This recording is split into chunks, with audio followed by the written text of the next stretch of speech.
क्या हुआ जब जगन्नाथ मंदिर के गुप्त दरवाजे खुलते ही अंदर जो दिखा उसे देखकर आपके पैरों तले भी जमीन खिसक जाएगी। इस घटना की शुरुआत होती है मुंबई के थाने क्षेत्र में रहने वाले विनोद जी जोशी नाम के व्यक्ति से, जो अपने माता पिता से बहुत प्यार करते थे और वो महादेव के भी अनन्य भक्त थे। वो मुंबई में इंश्योरेंस बेचने का काम करते थे और उनकी माली हालत इतनी खासी नहीं थी। एक बार एक रिश्तेदार से उन्हें पता चला कि उनके माता पिता कई सालों से 4 धाम जाने की सोच रहे हैं, लेकिन पैसों की कमी की वजह से वो अपने इस सपने को पूरा नहीं कर पा रहे। तुम्हारी आय कम होने की वजह से वो तुम्हें भी अपने दिल की बात नहीं बता रहे हैं। विनोद जी अपने माता पिता से बहुत प्यार करते थे। अब वे कैसे भी करके उन्हें 4 धाम की यात्रा कराना चाहते थे। महादेव के मंदिर जाकर उन्होंने भोले बाबा से प्रार्थना करी कि इस महीने के अंत तक मेरे पास इतने पैसे ज़रूर होने चाहिए कि मैं अपने माता पिता को 4 धाम की यात्रा करा सकूं। और कहते हैं ना, जब खुद की खुशियों को छोड़कर किसी और के सपनों को पूरा करने के लिए कुछ मांगा जाता है तो भगवान भी उस इंसान की मदद ज़रूर करते हैं। उस पूरे महीने विनोद जी का काम बहुत अच्छा चला और महीने के अंत तक इतने पैसे हो गए कि वो अपने माता पिता को 4 धाम की यात्रा करा सके।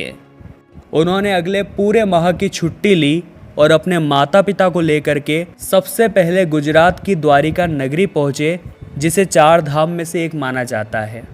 वहाँ पहुंचकर भगवान श्री कृष्ण के बहुत अच्छी तरह से दर्शन किए और एक रात्रि गुजारने के बाद अगले दिन वो बद्रीनाथ के लिए रवाना हो गए। उन्होंने भगवान केदारनाथ और भगवान बद्रीनाथ के बहुत अच्छी तरह से दर्शन किए। यात्रा के अगले पड़ाव में उन्हें उड़ीसा निकलना था, जहाँ के पुरी शहर में जगन्नाथ मंदिर स्थित है। कहते हैं इस मंदिर के चमत्कार आज तक वैज्ञानिक भी नहीं सुलझा पाए हैं। और विनोद जी को इस बात का अंदेशा नहीं था कि आज भगवान जगन्नाथ उन्हें बहुत बड़ा चमत्कार दिखाने वाले थे। जब वे जगन्नाथपुरी पहुँचे तो उन्होंने देखा कि भगवान जगन्नाथ का ध्वज हवा के विपरीत दिशा में लहरा रहा था, जो वाकई में बहुत बड़ा चमत्कार है। और साथ ही मंदिर के गुंबद की तो परछाई भी नहीं बन रही थी। ये सभी चमत्कार देखने के बाद वे जगन्नाथ मंदिर में भगवान के दर्शन करने के लिए पहुंचे। चूँकि 2 दिन के पश्चात भगवान जगन्नाथ की यात्रा निकलने वाली थी, ऐसे में श्रद्धालुओं की बहुत ज़्यादा भीड़ मंदिर में जमी हुई थी।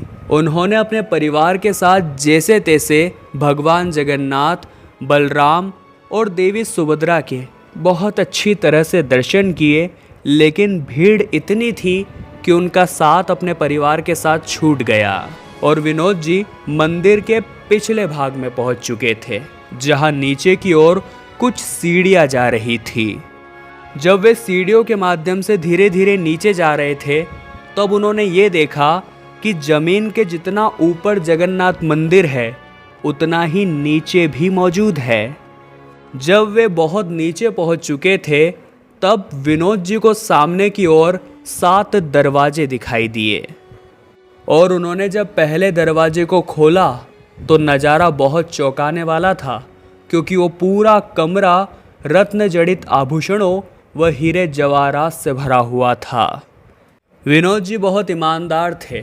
वे समझ चुके थे कि ये भगवान जगन्नाथ का खजाना है। उन्होंने उस कमरे को पुनः बंद कर दिया, लेकिन जो 7वां दरवाज़ा था वो बाकी 6 दरवाज़ों की अपेक्षा बिल्कुल अलग था, क्योंकि उस दरवाजे पर 2 सांप के निशान बने हुए थे और ऐसा लग रहा था मानो उस दरवाजे को मंत्र शक्ति की मदद से बंद किया गया हो, और अगर गलती से भी किसी ने उस दरवाजे को खोलने का प्रयास किया तो वो उसी समय भस्म हो जाएगा। विनोद जी भगवान जगन्नाथ का चमत्कार देखकर धन्य धन्य हो गए और पुनः सीढ़ियों के माध्यम से ऊपर जगन्नाथ मंदिर आ गए।